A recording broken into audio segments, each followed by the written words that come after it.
alcalde que no vulgui, entre cometes, baixar del burro i dir està bé, m'he equivocat, teniu raó Convergència i Unió, teniu raó Partit Popular i m'he equivocat i aquí a l'Anau Gaudí.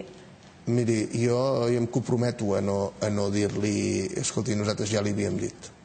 Em comprometo. Jo crec que això va en benefici de la ciutat. Vostè s'imagina un dels més grans publicistes del món posant Mataró en el mapa? Vostè s'imagina la potència que això té? I escolti, li vaig dir una cosa, que quedi ben clar. Nosaltres no defensem el senyor Bassat, nosaltres defensem la ciutat de Mataró.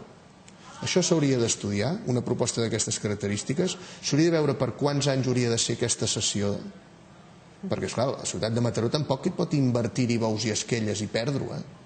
Per tant, nosaltres estem defensant la ciutat de Mataró, però el que estem veient és que si unifiquem els interessos dels dos, hi podem sortir beneficiats tots dos. I aquesta és la realitat. Gaudí és un nom conegut arreu del món. Bassat és un publicista capaç d'atreure gent que, si el sumem amb aquest nom, portar-los a la ciutat de Mataró. I això hauríem de ser capaços d'entendre. Deixem el senyor Bassat, parlem d'un altre senyor, el senyor Cernuda, un altre dels protagonistes de l'any.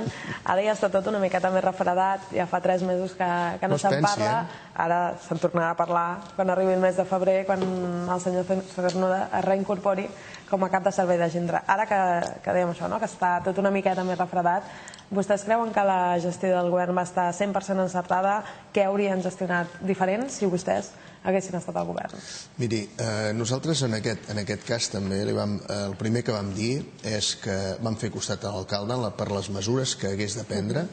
El que sí vam dir, vam sortir molt valents des del primer moment i vam dir que aquest senyor no podia continuar ni un dia més com a cap de la policia de Mataró, perquè es havia de preservar el bon nom de la policia, de la ciutat, i per tant ens semblava que per deslleialtat. Sí, però el govern no va actuar. El govern va trigar molt a actuar i el govern va anar actuant a remolc i d'aquesta manera fins a arribar a una solució que no ha entès ningú.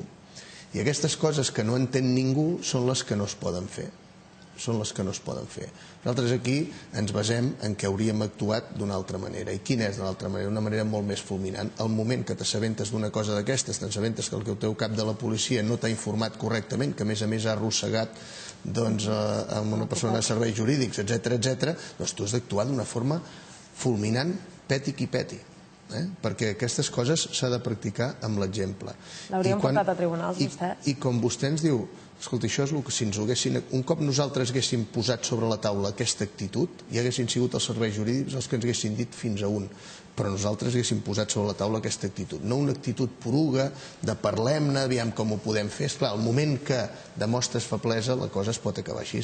Però no es pensi que el tema ha passat ja. No, dic que s'havia refredat. Fa 3 mesos que no... Sí, però miri, fa una setmana que nosaltres encara estem reclamant al síndic de Greuges que ens contesti una pregunta que li vam fer ja fa molts mesos. Recordo que nosaltres vam portar al síndic de Greuges perquè considerem que com a regidors d'aquesta ciutat tenim dret a veure totes les factures i a veure el contingut de totes les factures que s'han produït a la ciutat. I nosaltres tenim un contenciós amb el govern que no ens vol deixar veure les factures telefòniques d'aquell període de temps. I aquí encara el síndic de Greuges encara no s'ha pronunciat. I aquí nosaltres pensem segurament deu tenir molta feina, el trasllat de la nova seu ha implicat una sèrie de coses, però vull dir que és un tema que encara no està acabat. Parlem una mica del seu partit i del seu model de ciutat. Una de les coses que se li critiquen a Convergència i Unió, dic se li critiquen a alguns dels regidors que ja han passat per aquest plató, és el fet que no acaben de definir ben bé quin és el seu model de ciutat. Miri, jo quan em diu alguns regidors no sé qui, però esclar, és una de les coses... Però segurament és una de les coses que... Miri, després d'estar una hora parlant, o gairebé una hora, en el discurs d'aprovació inicial de pressupostos, l'única contestació que va donar l'alcalde és: escolta, senyor Mora, vostè no té idees. Si hagués escoltat ben bé aquell discurs, hagués trobat moltes d'idees. Nosaltres hem presentat més de 100 al·legacions. Això són idees. Em refereixo al fet que la CUP aposta clarament pel creixement zero. El Partit Popular aposta pel mar com a gran eix i durant la campanya va fer propostes tipus la ciutat de propostes descabellades, si vol, però és tipus la ciutat ecològica, la ciutat dels avis. En canvi, de Convergència no hi ha allò, 3 eixos, allò, pam, pam, pam, faríem això i això. Jo crec que aquestes coses és possible que no les sapiguem explicar, però miri, quan nosaltres... Això, exacte, i moltes li agraeixo. Però miri, quan nosaltres parlem del mar, quan ara es parla del mar, escolti, nosaltres ja l'any 2006 vam provocar que el govern prenés una decisió per tractar tot el que és el front de mar d'una forma íntegra. Desafortunadament, el govern, el pacte que es va signar el va amagar i no en va fer ni cas, fins que ha arribat ara, en aquests moments, el Partit Popular amb aquesta història del projecte marítim, i per tapar una cosa amb l'altra, doncs ara ho afegim tot junt i aquella comissió que vam crear la sumem en el projecte marítim, etc. Escolti, a davant tenim el pla estratègic del port, i el pla estratègic del port hi ha estat treballant Convergència i Unió des de dintre amb molta potència per poder-lo tirar endavant. Sabem també que s'ha de formalitzar tot el que és el tema de platges, perquè no tinguem problemes, tot el tema d'accessos, perquè no torni a passar exactament el que va passar, i per tant el tema del front de mar també és un dels projectes de Convergència i Unió. La visualització d'això com a tal, al final és la que aconseguim donar-hi, però nosaltres estem al darrere d'aquestes coses. Vostè s'imagina si hagués governat Convergència i Unió, si haguessin governat aquells que van pressionar per construir el port amb un govern municipal presidit pels socialistes absolutament en contra? Vostè s'imagina si haguessin governat l'alternativa de Convergència i Unió, que parlàvem del soterrament de la línia del tren i del tren interior i més estacions al centre de la ciutat, i ens deien que no, que allò era realitzable, i ara ho estan venent els socialistes? Vostè s'imagina aquells que dèiem que havíem de portar empreses a la ciutat, de noves tecnologies, etc., si haguessin governat per fa 12 anys que es parla del Tecnocampus, que tot just ara es comença a materialitzar? Potser és que el que passa és que aquesta ciutat no ha tingut, democràticament, nosaltres no hem guanyat les eleccions, això és cert, però la realitat és que probablement si els ciutadans de Mataró haguessin votat en el que té les idees en lloc del que les executa tocant d'orella, les coses haguessin canviat molt. Aquest és el nostre model de ciutat.